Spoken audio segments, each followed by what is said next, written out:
आज का मोटिवेशन है, आप हमेशा इतने छोटे बनिए कि हर व्यक्ति आपके साथ बैठ सके, और आप इतने बड़े बनिए कि जब आप उठें तो कोई बैठा ना रहे।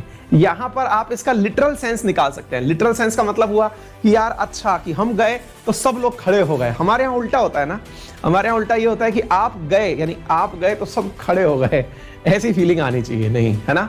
तो मेरे प्यारे साथियों, ये सेंस जो हमने यहाँ लिखा है इसके बहुत सारे सार्थक मायने हैं, इन्हें समझने का प्रयास करिए। यहाँ इस बात का बिल्कुल अर्थ ये मत निकालिएगा कि जब आप उठने शुरू हुए, वहां से खड़े हुए तो सब लोग वहां पर जो है आपके सम्मान में खड़े हो गए, बिल्कुल नहीं। यहां पर सम्मान से आप सीधा अर्थ निकाल सकते हैं, वो तो सही है, लेकिन वास्तविकता में साथियों ये समाज के लिए एक कथन है कि आप जब भी अपने आप को कुछ बड़ा करते हुए पाएं तो आपका खुद का ही विकास ना हो रहा हो, आपका ये विकास आपके उस समाज के भी किसी काम का हो जो आपके साथ नित्य जुड़ रहा है।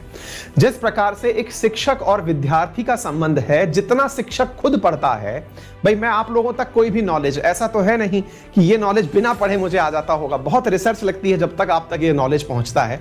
तो ऐसी स्थिति में जितना नॉलेज मैंने प्राप्त किया उतना आपको भी दिया, तो मेरा भी एनलाइटनमेंट हुआ, चीजें मुझे भी पता चली और आपको भी पता चली। वास्तविकता में ये समाज इसी क्रम में अगर चले तो देखिए ना दुनिया कितनी खूबसूरत हो जाएगी। आज विचार कीजिए कि आज हमारे देश की दो प्रमुख कंपनियां कोरोना वैक्सीन बना रही हैं। हमारे यहां पर सीरम इंस्टीट्यूट बना रहा है, भारत बायोटेक बना रहा है, अब डॉक्टर रेड्डीज भी आ गया है। लेकिन भारत तो पूरी तरह से फार्मास्यूटिकल कंपनियों का घर कहा जाता है, यानी ये माना जाता है कि दुनिया की लेबोरेटरी है ये, या दुनिया की मेडिसिन हेड सिटी है ये, है ना। तो ऐसी स्थिति में जरा सोचिए कि 3 कंपनी उठने के साथ साथ अन्य कंपनियों को भी अपने साथ लेके उठें।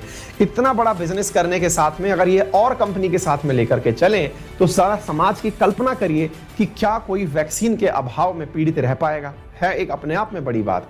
इसी प्रकार से जब आप बैठे तो आपके बराबर आकर कोई बैठ सके, अर्थात इसका मतलब यह हुआ कि अगर आपने कोई भी चीज ऐसी रख दी, और आज के सेशन में यह आएगा साथियों, आज के सेशन में हम चर्चा करेंगे कुछ दवाएं इस प्रकार से विकसित की गई हैं जो कि केवल अमीरों तक ही उपलब्ध हो पाएंगी, शायद गरीब तो उनके बारे में सोच भी नहीं पाएगा। आज हम सेशन में उसके बारे में चर्चा भी करने वाले हैं।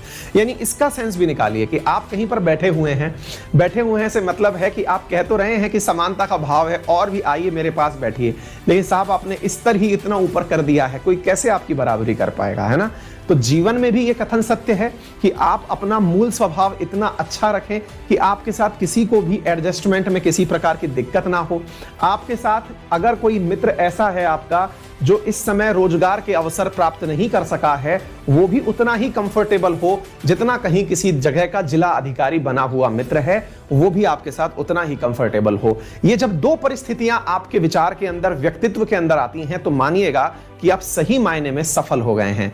और जब वास्तविकता में आप इतनी सफलता अर्जित कर लेते हैं तो लोग स्वतः ही प्रेमवश, दयापूर्वक, करुणापूर्वक आपके प्रति आत्मीयता रखते हुए स्वतः ही आपके साथ चल खड़े होते हैं, उठ खड़े होते हैं। मेरा मानना है, और जीवन के व्यक्तिगत रूप से इस अनुभव को मैं साझा कर रहा हूं, कि व्यक्तित्व आपका कितना अच्छा है इस बात का अनुभव इससे होता है कि आप अपनों के बीच जब हैं तो आपका पद, आपका जो ऑरा है वो आपके अपनों के बीच भी है, या फिर आप एक सामान्य व्यक्ति के रूप में उनके बीच में उपस्थित हैं। अगर आप एकदम सामान्य व्यक्ति के रूप में आप उपस्थित हैं तो दैट मीन्स आप उस समाज के लिए जरूर कुछ करेंगे।